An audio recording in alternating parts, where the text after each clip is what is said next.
বইঘরে আপনাকে স্বাগতম। সত্যজিৎ রায়ের ফেলুদা সমগ্রের বাক্স রহস্যের আজ ৯ম পর্ব। গল্প পাঠে আমি স্মৃতি। শুরু করছি বাক্স রহস্য। শীত বাড়ছে, নিঃশ্বাসের সঙ্গে নাক দিয়ে ধোঁয়াও বেরোচ্ছে বেশ। লালমোহনবাবু ওভারকোটের একটা বোতাম খুলে ভেতরে হাত ঢুকিয়ে মুখ দিয়ে ভকভক করে একরাশ ধোঁয়া ছেড়ে দিয়ে বললেন, বুমেরাংটাও ঠান্ডা বরফ, অস্ট্রেলিয়ান জিনিস, শীতের দেশে কাজ করবে তো? আমার বলার ইচ্ছে ছিল অস্ট্রেলিয়াতেও অনেক জায়গায় খুবই শীত পড়ে, এমনকি বরফও পড়ে, কিন্তু সেটা আর বলা হলো না। সামনে প্রায় ১০০ গজ দূরে একটা গাড়ি উল্টো দিক থেকে এসে তেরচাভাবে রাস্তার মাঝখানে দাঁড়িয়ে আছে। হয়তো চেষ্টা করলে কোনো রকমে কসরত করে পাশ কাটিয়ে বেরিয়ে যাওয়া যায়, কিন্তু সেটা বোধহয় বেশ বিপজ্জনক হবে।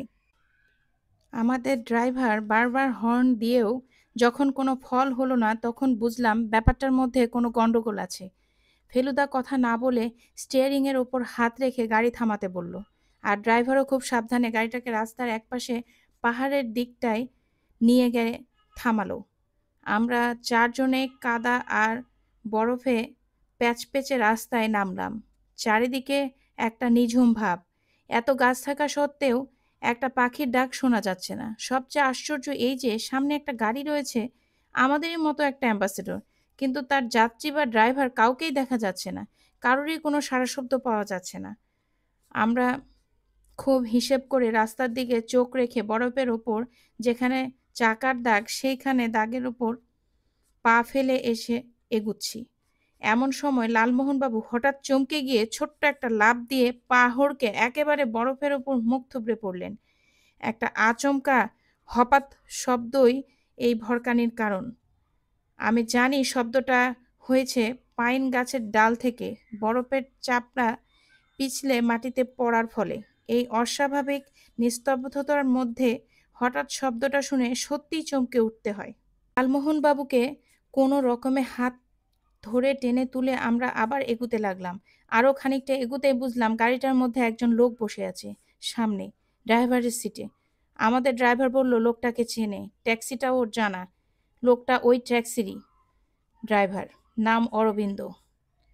ও মর গিয়া হোগা, ইয়া বেহুশ হো গিয়া, আমাদের ড্রাইভার হরবিলাস মন্তব্য করল।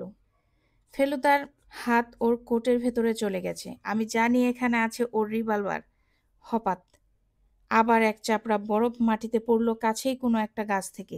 লালমোহনবাবু চমকে উঠলেও এবার আর আছাড় খেলেন না। কিন্তু তারপর মুহূর্তেই যে ব্যাপারটা ঘটল, তাতে আর একবার তাকে বরফ গড়াগড়ি দিতে হলো। একটা কান ফাটানো পিস্তলের শব্দের সঙ্গে সঙ্গে আমাদের সামনে ঠিক ২ হাত দূরে রাস্তার খানিকটা বরফ তুবড়ির মতো ফিনকি দিয়ে উঠল, আর শব্দটা বেশ কিছুক্ষণ ধরে চারিদিকের পাহাড় থেকে প্রতিধ্বনিত হতে লাগলো। আমরা গাড়িটার বেশ কাছাকাছি এসে পড়েছিলাম। শব্দটা শোনা মাত্র ফেলুদা এক হ্যাঁচকায় আমাকে টেনে নিয়ে গাড়িটার পাশে বরফের ওপর হুমড়ি খেয়ে পড়ল। তারপর মুহূর্তেই লালমোহনবাবু গড়াতে গড়াতে আমাদের ঠিক পাশে হাজির হলেন। আমাদের ড্রাইভারও এক লাফে গাড়িটার পেছনে এসে আশ্রয় নিয়েছিল। যদিও সে বেশ জোয়ান লোক, তাকে দেখেই বোঝা যাচ্ছে সে এর আগে কখনো এরকম অবস্থায় পড়েনি। গুলিটা এসেছে আমাদের রাস্তার ধারেই খাড়াই পাহাড়টার ওপরের দিক থেকে। আন্দাজে মনে হয় এখন আর এতটাই আমাদের দেখতে পাচ্ছে না, কারণ এই কালো অ্যাম্বাসেডরটা আমাদের গার্ড করে রেখেছে। আমি এই মাটিতে মুখ থুবড়ানো অবস্থাতেই বুঝতে পারলাম কি যেন একটা নতুন ঘটনা ঘটতে শুরু করেছে। আমার ঘাড়ে কি যেন একটা ঠান্ডা সুড়সুড়ি দিচ্ছে। ঘাড়টা ঘুরিয়ে পাশে তাকাতেই বুঝতে পারলাম ব্যাপারটা কি। চারিদিক ঘিরে আকাশ থেকে মিহি তুলোর মতো বরফ পড়তে শুরু করেছে। কি অদ্ভুত সুন্দর এই বরফের বৃষ্টি! এই প্রথম জানলাম যে বরফ পড়ারও কোনো শব্দ নেই। লালমোহনবাবু কি যেন একটা বলতে যাচ্ছিলেন, কিন্তু ফেলুদা জিভ দিয়ে একটা সাপের মতো শব্দ করে তাকে থামিয়ে দিল। হঠাৎ চারিদিকে নিস্তব্ধতা আবার ভেঙে গেল। এবার বন্দুকের শব্দ নয়, এবার গাছ থেকে বরফ পড়ার শব্দ নয়, বরফের ওপর গাড়ির চাকার শব্দ নয়, এবার মানুষের গলা। এ কার গলা? এ গলা যেন চেনা চেনা মনে হচ্ছে। শুনুন মিস্টার মিত্তির, আমি আপনাদের বাগে পেয়েছি সেটা নিশ্চয়ই বুঝতে পারছেন। কাজেই কোনো কারসাজি দেখাবেন না। ওতে কোনো ফল তো হবেই না, বরং আপনাদের প্রাণ নিয়ে টানাটানি হতে পারে। চেঁচিয়ে বলা এই কথাগুলো উল্টো দিকের পাহাড়ের গা থেকে বারবার প্রতিধ্বনিত হয়ে ফিরে এসে ঠান্ডা নিস্তব্ধ পরিবেশটাকে গমগমিয়ে দিল। তারপর আবার কথা শুরু হলো। আমি আপনার কাছে শুধু একটি জিনিসই চাই। কি জিনিস? ফেলুদা ওপরের পাহাড়ের দিকে মুখ তুলে প্রশ্ন করল। আপনি গাড়ির পেছন থেকে বেরিয়ে সামনে আসুন। আমি আপনাকে দেখতে চাই, যদিও আপনি আমাকে দেখতে পাবেন না। আপনি বেরিয়ে এলে আপনার প্রশ্নের জবাব পাবেন। আমার কানের কাছে একটা অদ্ভুত শব্দ হচ্ছিল কিছুক্ষণ থেকে। আমি ভাবছিলাম সেটা গাড়ির ভেতর থেকে আসছে। এখন বুঝলাম সেটা হচ্ছে লালমোহন বাবুর দাঁতে দাঁত লাগার ফলে। ফেলুদা বরফ থেকে উঠে গাড়ির উল্টো দিকে গিয়ে দাঁড়ালো। তার মুখে একটা কথা নেই। বোধহয় সে বুঝতে পেরেছে এই অবস্থায় আদেশ মানা ছাড়া আর কোনো রাস্তা নেই। ফেলুদাকে এমন বেগতিক কখনো পড়তে হয়েছে বলে মনে পড়ল না। আপনার সঙ্গে যে ৩ জন রয়েছে, আবার কথা এলো, তারা যদি কোনো রকম চালাকি করে, তাহলে তৎক্ষণাৎ তাদের ফল ভোগ করতে হবে। এটা যেন তারা মনে রাখে। আপনি কি চাইছেন সেটা এবার বলবেন কি? ফেলুদা জিজ্ঞেস করল। গাড়ির পেছনের চাকার পাশ দিয়ে ফেলুদাকে দেখতে পাচ্ছিলাম। সে ওপরের দিকে চেয়ে আছে। তার সামনেই পাহাড়ের গায়ে অনেকখানি জায়গা জুড়ে শুধু বরফের ঢাল। তার ওপরে রয়েছে ঝাউবন। সেই ঝাউবনের আড়াল থেকে আততায়ী কথা বলছে আর আমাদের দেখছে। আবার কথা এলো। আপনার রিভলভারটা বার করুন। ফেলুদা বার করলো। ওটা ছুঁড়ে আপনার সামনে পাহাড়ের গায়ে বরফের ওপর ফেলে দিন। ফেলুদা ফেলল। আপনার কাছে কোডাকের কৌটোটা আছে? আছে। দেখান। ফেলুদা কোটের পকেট থেকে হলদে কৌটোটা বার করে তুলে ধরল। এবারে ওর ভেতরে যে পাথরটা ছিল সেটা দেখান। ফেলুদা হাত এবার কোটের বুক পকেটে চলে গেল। পাথরটা পকেট থেকে বেরিয়ে এলো। ফেলুদা সেটাকে ২ আঙ্গুলের ডগায় তুলে ধরল। কয়েক সেকেন্ড কোনো কথা নেই। লোকটা নিশ্চয়ই পাথরটা দেখছে। বাইনোকুলার আছে কি ওর সঙ্গে? বেশ, এবার ওই কৌটোটার মধ্যে ওটাকে পুরে আপনার ডান দিকে রাস্তার পাশে কালো পাথরটার ওপরে রেখে আপনারা সিমলা ফিরে যান। যদি মনে করেন। ভদ্রলোকের কথা শেষ হবার আগেই ফেলুদা বলে উঠল, আপনার পাথরটা চাই তো? সেটাও কি বলে দিতে হবে? বরফের মতো ঠান্ডা গলায় উত্তর এলো, তাহলে এই নিন। ব্যাপারটা এত হঠাৎ ঘটল যে আমি কয়েক সেকেন্ডের জন্য যেন চোখ অন্ধকার দেখলাম। ফেলুদা কথাটা বলেই তার হাতের পাথরটা শটান ছুঁড়ে দিল যেখান থেকে কথা আসছে সেই দিকে। আর তারপরেই হলো এক রক্তজল করা বীভৎস ব্যাপার। আমাদের অদৃশ্য দুশমন সেই হিরেটাকে লুফাবার জন্য ঝাউ গাছের আড়াল থেকে লাফিয়ে সামনে আলোয় এসে বরফের একটা বিরাট চায় পা দিয়ে ধসিয়ে ঢাল হারিয়ে সেই বরফের সঙ্গে পাহাড়ের গা বেয়ে প্রায় ৫০ হাত উপর থেকে গড়িয়ে গড়িয়ে একেবারে রাস্তার পাশে বরফ জমা নালাটার ওপর এসে স্থির হলেন। গড়িয়ে আসার সময়ই অবশ্যই তার হাত থেকে বাইনোকুলার আর রিভলভার, চোখ থেকে কালো চশমা আর থুতনি থেকে ছুচলো নকল দাড়ি ছিটকে বেরিয়ে গিয়ে বরফের এদিক ওদিক ছড়িয়ে পড়েছে। এই ঘটনার পর আর লুকিয়ে থাকার কোনো মানে হয় না। তাই আমরা ৩ জনেই দৌড়িয়ে এগিয়ে গেলাম ফেলুদার কাছে। আমার ধারণা ছিল যে এতটা দূর থেকে গড়িয়ে পড়ায় লোকটা মরে না গেলেও অজ্ঞান তো হবেই। কিন্তু অবাক হয়ে দেখলাম সে বরফের ওপর চিত অবস্থাতেই ফেলুদার দিকে জ্বলজ্বল কটা চোখে চেয়ে রয়েছে আর জোরে জোরে নিঃশ্বাস ফেলছে। গলাটা যে চেনা চেনা মনে হচ্ছিল তাতে আর আশ্চর্য কি। ইনি হলেন ব্যর্থ ফিল্ম অভিনেতা শ্রী অমর কুমার ওরফে শ্রী প্রবীর কুমার লাহিড়ী, দীননাথ লাহিড়ীর ভাইপো। ফেলুদা ঠান্ডা শুকনো গলায় বলল, বুঝতেই তো পারছেন প্রবীর বাবু, এখন কে কাকে বাগে পেয়েছে। কাজেই আর কিছু লুকিয়ে লাভ নেই। বলুন আপনার কি বলার আছে। অমর কুমারের চিত হওয়া মুখের ওপর বরফের গুঁড়ো এসে পড়ছে। সে এখনো একদৃষ্টে চেয়ে আছে ফেলুদার দিকে। আমার কাছে এখনো সব ধোঁয়াটে, কিন্তু আশা করছি প্রবীরবাবুর কথায় রহস্য দূর হবে। ফেলুদা কিছুক্ষণ অপেক্ষা করে বলল, বেশ, আপনি না বলেন তো আমাকেই বলে দিতে দিন। প্রতিবাদ করার হলে করবেন। হিরেটা আপনি পেয়েছিলেন নেপালি বাক্সটা থেকে। খুব সম্ভবত এই মহামূল্য রত্নটাই নেপালের মাতাল রাজা কৃতজ্ঞতার নিদর্শন হিসেবে শম্ভুচরণকে দিয়েছিলেন। নেপালি বাক্সটা আসলে সম্ভবত শম্ভুচরণের। সেটা তিনি তার মৃত্যুর আগে তার বন্ধু সতীনাথ লাহিড়ীকে দিয়ে যান। সতীনাথের গুরুতর অসুখের জন্য সে হিরেটার কথা কাউকে বলতে পারেনি। এ কদিন মাত্র আগে হিরেটা আপনি বাক্স থেকে পান। তারপরে সেটাতে রং মাখিয়ে সুপুরি বানিয়ে কোডকের কৌটোয় আঠা দিয়ে আটকে রাখেন, আর নিরাপদ জায়গায় মনে করে কৌটোটা কাকার কাছ থেকে পাওয়া বাক্সটাতে রাখেন। কিন্তু সে বাক্স যে তার পরদিন আপনার ঘর থেকে আমার ঘরে চলে আসবে সেটা তো আর আপনি ভাবেননি। সেদিন আড়ি পেতে আমাদের কথা শোনার পর থেকে আপনি বাক্সটা হাত করার জন্য তাল করছেন। প্রথমে মিস্টার পুরীর নাম দিয়ে ভাঁওতা টেলিফোন করে আর প্রিটোরিয়া স্ট্রিটে গুন্ডা লাগানো। তার ফল হলো দেখে আমাদের ধাওয়া করে দিল্লি আসা, কিন্তু তাতেও হলো না। জনপদ হোটেলে আপনার বেপরোয়া প্ল্যানটিও মাঠে মারা গেল, তাই বাধ্য হয়ে সিমলা আসতে হলো। আর তারপর আজকের এই অবস্থা। ফেলুদা থামল। আমরা সবাই ফেলুদাকে ঘিরে দাঁড়িয়ে আছি, এমনকি আমাদের ড্রাইভার পর্যন্ত। বলুন প্রবীরবাবু, আমি কি ভুল বলেছি? প্রবীরবাবুর উগ্র চোখে হঠাৎ একটা ঝিলিক খেলে গেল। অদ্ভুত ধূর্ত চাহনিতে ফেলুদার দিকে তাকিয়ে বললেন, কিসের কথা বলছেন আপনি? কোন হিরে? আমি তো কিছুই বুঝতে পারছি না। আমার বুকের ভেতরটা ধড়াস করে উঠল। হিরেটা তো বরফের তলায় তলিয়ে গেছে, আর তার ওপরে আরও বরফ জমা হচ্ছে এখন। কেন, এটা কি আপনি চেনেন না?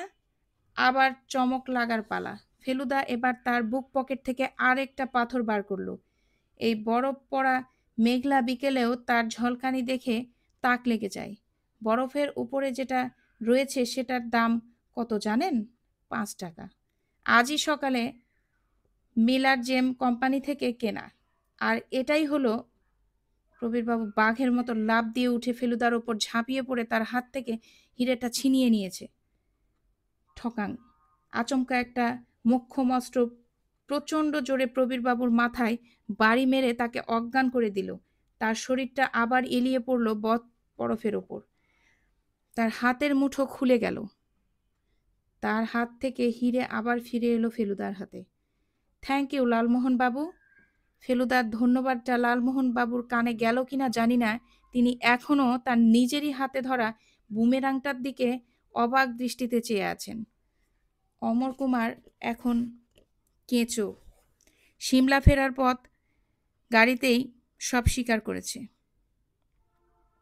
ফেলুদা অবশ্যই ওর নিজের রিভলভারটা উদ্ধার করে নিয়েছিল, আর সেটা থাকায় প্রবীরবাবুকে দিয়ে সত্যি কথা বলাতে সুবিধা হয়েছিল।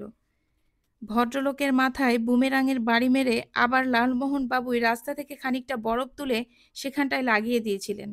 অবশ্যই ভদ্রলোকের তাতে উপকার হয়েছিল যে কি জানি না। বেহুঁশ ড্রাইভারও এখন অনেকটা সুস্থ। তাকে টাকার লোভ দেখিয়ে দলে টানতে না পেরে শেষটায় গায়ের জোরে ঘায়েল করেন প্রবীরবাবু। অশরীরী ছবি থেকে বাদ যাবার পর থেকেই প্রবীরবাবুর মাথাটা বিগড়ে যায়, কারণ ওর বিশ্বাস ছিল ফিল্মে অভিনয় করে ওর অনেক পয়সা ও নামডাক হবে। ব্যাগরা দিল ওর গলার স্বর। সিধে রাস্তায় কিছু হবে না জেনে বাঁকা রাস্তার কথা ভাবলেন। এ সময় বেরোয় নেপালি বাক্স। সেই বাক্স ঘেঁটে প্রবীরবাবু পেয়ে গেলেন একটা পলকাটা পাথর।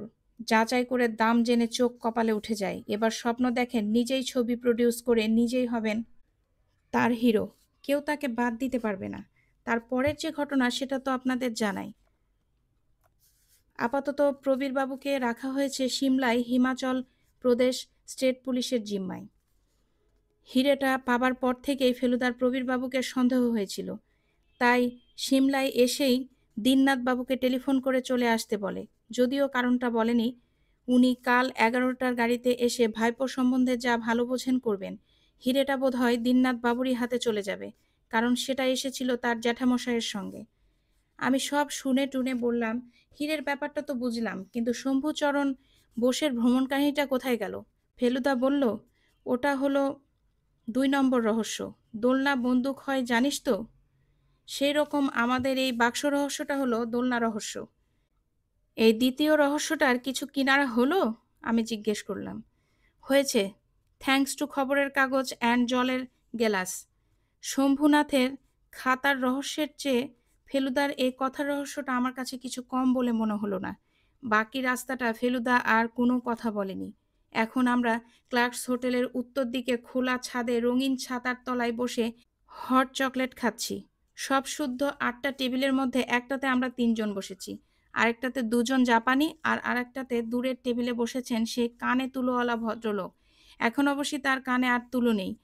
আকাশে মেঘ কেটে গেলেও সন্ধ্যা হয়ে এসেছে বলে আলো এমনিতেই কম। পূব দিকে পাহাড়ের গায়ে সিমলা শহর বিছিয়ে রয়েছে। শহরের রাস্তায় আর বাড়িগুলোতে একে একে আলো জ্বলে চলেছে। লালমোহনবাবু এতক্ষণ চুপচাপ ছিলেন। দেখে বুঝতে পারছিলাম কি যেন ভাবছেন। অবশেষে চকলেটে একটা বড় চুমুক দিয়ে বললেন, সব মানুষের মনের মধ্যেই বোধহয় একটা হিংস্রতা বাস করে, তাই নয় কি ফেলুবাবু? বুমেরাঙের বাড়িটা মারতে ভদ্রলোক যখন পাক খেয়ে পড়ে গেলেন, তখন ভেতরে একটা উত্তেজনা ফিল করছিলুম, যেটাকে উল্লাস বললেও ভুল হবে না। আশ্চর্য! ফেলুদা বলল, মানুষ যে বাঁদর থেকে এসেছে সেটা জানেন তো? আজকাল একটা থিওরি হয়েছে যে শুধু বাঁদর থেকে নয়, আফ্রিকার এক ধরনের বিশেষ জাতের খুনে বাঁদর থেকে। কাজেই প্রবীরবাবুর মাথায় বুমেরাঙের বাড়ি মেরে আপনার যে আনন্দ হয়েছে সেটার জন্য আপনার পূর্বপুরুষেরাই দায়ী। আমরা যতই বাঁদর আর বুমেরাং নিয়ে কথা বলি না কেন, আমার মন কেবল চলে যাচ্ছে শম্ভুচরণের ভ্রমণ কাহিনীর দিকে। কোথায়, কার কাছে রয়েছে সেই লেখা, নাকি কারোর কাছে নেই আর কোনোদিনও ছিল না? শেষ পর্যন্ত আমি আর থাকতে না পেরে বললাম, ফেলুদা, ধমিজা মিথ্যে কথা বলছেন না দীননাথ বাবু? ফেলুদা বলল, দুজনের কেউই মিথ্যা বলছে না। তার মানে লেখাটা আছে? আছে। ফেলুদা গম্ভীর। তবে সেটা ফেরত পাওয়া যাবে কিনা সে বিষয়ে সন্দেহ। আমি ভয়ে ভয়ে জিজ্ঞেস করলাম, কার কাছে আছে জানো? জানি, এখন সব জানি, সব বুঝতে পারছি। তবে সে লোককে দোষী প্রমাণ করা দুরূহ ব্যাপার। তুখর বুদ্ধি সে লোকের। আমাকে প্রায় বোকা বানিয়ে দিয়েছিল। প্রায় প্রায় কথা শুনে আমার ভালোই লাগলো। ফেলুদা পুরোপুরি বোকা বনছে এটা ভাবাই আমার পক্ষে কষ্টকর। মিত্তির সাহাব, একজন বেয়ারা ছাদের দরজার মুখটাতে এসে দাঁড়িয়ে ফেলুদার নাম ধরে ডেকে এদিক ওদিক দেখছে। এই যে এখানে। ফেলুদা হাত তুলে বেয়ারাটাকে ডাকলো। বেয়ারা এদিকে এসে ফেলুদার হাতে একটা বড় ব্রাউন খাম দিল। ময়নেজার সাহাব পাস छोड़ গিয়ে आपके लिए। খামের ওপর লাল পেন্সিলে লেখা, মিস্টার পিসি মিটার, ক্লার্কস হোটেল। খামটা হাতে নিয়েই ফেলুদার মুখের ভাব কেমন জানি হয়ে গিয়েছিল। সেটা খুলে ভিতরের জিনিসটা বার করতেই একটা চেনা গন্ধ পেলাম, আর ফেলুদার মুখ হয়ে গেল একেবারে হাঁ। এ কি? এ জিনিস এখানে এলো কি করে? যে জিনিসটা বেরোলো সেটা একটা বহু কালের পুরনো খাতা। এরকম খাতা আমাদের দেশে আর কিনতে পাওয়া যায় না। খাতার প্রথম পাতায় খুদে খুদে মুক্তোর মতো অক্ষরে লেখা, আ বেঙ্গলি ইন লামাল্যান্ড, আর তার তলায় মাস ও সাল, শম্ভুচরণ বোস, জুন 1917। এ যে সেই বিখ্যাত ম্যানুস্প্রিন্ট, বলে উঠলেন লালমোহনবাবু। ভদ্রলোকের ইংরেজি শুধরে দেবার মতো মনের অবস্থা আমার নেই। আমি দেখছি ফেলুদার দিকে। ফেলুদার দৃষ্টি এখন আর খাতার ওপর নেই, সে চেয়ে আছে তার সামনের দিকে। ফেলুদা কি তাহলে সত্যিই পুরোপুরি বোকা বনে গেল নাকি? এবারে বুঝতে পারলাম ফেলুদা একটা বিশেষ কিছুর দিকে দেখছে। আমারও দৃষ্টি সেই দিকে গেল। জাপানিরা উঠে চলে গেছে। এখন আমরা ছাড়া শুধু একটি লোক ছাদে বসে আছে। সে হলো এক কানে তুলোওয়ালা, কালো চশমা পরা, নেপালি টুপি পরা বুড়ো ভদ্রলোক। ফেলুদা এক দৃষ্টে ওই ভদ্রলোকের দিকেই দেখছে। ভদ্রলোক উঠে দাঁড়ালেন। তারপর ধীরে ধীরে আমাদের দিকে এগিয়ে এলেন। আমাদের টেবিল থেকে ৩ হাত দূরে দাঁড়িয়ে প্রথমে চশমা আর তারপরে টুপিটা খুললেন। এ চেহারা এখন চেনা যাচ্ছে, কিন্তু তাও কোথায় যেন একটা খটকা রয়ে গেছে। ফলস টিথ পরবেন না? ফেলুদা প্রশ্ন করল। সার্টেনলি। পকেট থেকে এক জোড়া বাঁধানো দাঁত বার করে ভদ্রলোক উপর নিচ দুপাটি ভরিয়ে দিলেন। সঙ্গে সঙ্গে তার গালের তোবড়ানো চলে গেল, চোয়াল শক্ত হয়ে গেল, বয়স 10 বছর কমে গেল। এখন আর চিনতে কোনো কষ্ট হয় না। ইনি হলেন ল্যান্সডাউন রোডের চ্যাম্পিয়ন খিটখিটে শ্রী নরেশচন্দ্র পাকরাশি। কবে করিয়েছেন দাঁত? ফেলুদা প্রশ্ন করল। অর্ডার দিয়েছিলাম বেশ কিছুদিন হলো। হাতে এসেছে দিল্লি থেকে ফেরার পরের দিন। এখন বুঝতে পারলাম দীননাথবাবু কেন নরেশবাবুকে বুড়ো ভেবেছিলেন। ট্রেনে ওর ফলস টিথ ছিল না। তারপর আমরা যখন তাকে ল্যান্সডাউন রোডে দেখেছি ততদিনে উনি দাঁত পড়া শুরু করে দিয়েছেন। ফেলুদা বলল, বাক্সটা যে আপনা থেকেই বদলি হয়নি, ওটা যে কেউ প্ল্যান করে বদল করিয়েছে এ সন্দেহ আমার আগে থেকেই হয়েছে। কিন্তু সেটা যে আপনার কীর্তি সেটা ভেবে বার করতে সময় লেগেছে। সেটা স্বাভাবিক, নরেশবাবু বললেন। আমি ব্যক্তিটিও যে নেহাত মূর্খ নই সেটা নিশ্চয়ই আপনি স্বীকার করবেন। ১০০ বার। কিন্তু আপনার গলদটা কোথায় হয়েছিল জানেন? ওই খবরের কাগজগুলো ধমিচার বাক্সে পোড়াতে। এটা কেন করেছিলেন তা জানি। খাতাটা থাকায় দীননাথবাবুর বাক্সের যা ওজন ছিল ধমিচার বাক্স ছিল তার চেয়ে হালকা। সে বাক্স হাতে নিলে দীননাথের খটকা লাগতে পারত, তাই সেটার কাগজ পুড়ে ওজনটাকে একটু বাড়িয়ে দিয়েছিলেন। কিন্তু ট্রেনে পড়া কাগজ কে আর কষ্ট করে ভাঁজ করে বাক্সে পড়েন বলুন? রাইট। কিন্তু সেইখানেই তো আপনার বাহাদুরি। অন্য কেউ হলে সন্দেহ করতো না। এবার একটা প্রশ্ন আছে, ফেলুদা বলল। আপনি বাদে সকলেই সে রাত্রে বেশ ভালো ঘুমিয়েছিলেন, তাই না? তা বলতে পারেন। অথচ দীননাথ সচরাচর ট্রেনে মোটেই ভালো ঘুমান না। তাকে কি ঘুমের ওষুধ খাইয়েছিলেন? রাইট। জলের গিলাসে ঘুমের বড়ি গুঁড়ো করে ঢেলে দিয়েছিলেন। রাইট। সেকোনাল। ওটা সর্বদাই আমার সঙ্গে থাকে। ডিনারের আগে প্রত্যেকবারই খাবার জল দিয়ে গিয়েছিল এবং ধমিজা বাদে অন্য দুজনই বাথরুমে হাত ধুতে গিয়েছিল। তার মানে ধমিজাকে খাওয়াতে পারেননি? হুম। তার ফলে রাতটা আমার মাঠে মারা যায়। ভোর ৬টায় উঠে ধমিজার দাড়ি কামাই, তারপর তার জিনিসপত্র বাক্সে রেখে বাথরুমে যাই। সেই সুযোগে আমি আমার কাজ সারি। তখনও অন্য দুজন অঘরে ঘুমোচ্ছেন। তবে আপনার সবচেয়ে চালাকি কোনখানে জানেন? লেখাটা হাত করার পরেও আমার কাছে এসে সেটার জন্য টাকা অফার করা। মিস্টার পাকরাশি হো হো করে হেসে উঠলেন। ফেলুদা বলল, সিমলা যেতে বারণ করে টেলিফোন ও কাগজে লেখা হুমকি, এও তো আপনার কীর্তি। ন্যাচারালি। প্রথম দিকে তো আমি মোটেই চাইনি আপনি সিমলা আসেন। তখন তো আপনি আমার পরম শত্রু। আমি তো ভাবছি ফেলু মিত্তির যখন বাক্সের ব্যাপারে জড়িয়ে পড়েছে তখন আমার এমন পারফেক্ট ক্রাইমটা ফাঁস হয়ে যাবে। প্লেনে পর্যন্ত আমি আপনার ওই বন্ধুটির পকেটে হুমকির কাগজ গুজে দিয়েছি। তারপর ক্রমে এই সিমলায় এসে মনে হলো লেখাটা আপনাকে ফেরত দেওয়াই উচিত। কেন? কারণ খাতা ছাড়া বাক্স ফেরত দিলে আপনার ঘাড়েও তো খানিকটা সন্দেহ পড়তো। সেটা আমি চাইনি। আপনি লোকটাকে তো এ কদিন কিছুটা চিনেছি। Thank you নরেশবাবু। এবারে আমি আপনাকে একটা প্রশ্ন করতে পারি কি? নিশ্চয়ই। লেখাটা যে ফেরত দিলেন আপনি ইতিমধ্যে এর একটা কপি করে রেখেছেন, তাই না? নরেশবাবুর মুখ এক মুহূর্তে শুকিয়ে গেল। বললাম, ফেলুদা একটা ওস্তাদের চাল চেলেছে। ও বলে চলল, আমরা যখন আপনার বাড়ি গেলাম তখনই আপনি এটা কপি করেছিলেন টাইপ করে, তাই না? কিন্তু আপনার ঘরে একটা গন্ধ পেয়েছিলাম। সেটা শম্ভুচরণের নেপালি বাক্স পেয়েছি। আর আজ পাচ্ছি এই খাতায়। কপিটা কিন্তু আমাকে বলতে দিন প্লিজ। শম্ভুচরণ মারা গেছেন 21-এ, অর্থাৎ ৫১ বছর আগে। অর্থাৎ ১ বছর আগে তার লেখার কপিরাইট ফুরিয়ে গেছে। অর্থাৎ সে লেখা আজ যে কেউ ছাপাতে পারে, তাই না? আলবৎ পারে, নরেশবাবু উত্তেজিতভাবে বললেন। আপনি কি বলতে চান এটা করে আমি কিছু অন্যায় করেছি? এ তো অসাধারণ লেখা। দীননাথ কি এ লেখা কোনো দিনও ছাপাতো? এটা আমিই ছাপাবো এবং আমার এই অধিকারে কেউ হস্তক্ষেপ করতে পারবে না। হস্তক্ষেপ না করলেও প্রতিদ্বন্দ্বিতা করতে পারে তো? তার মানে কে করবে প্রতিদ্বন্দ্বিতা? কে? ফেলুদার ঠোঁটের কোণে হাসি, সেই হাসি।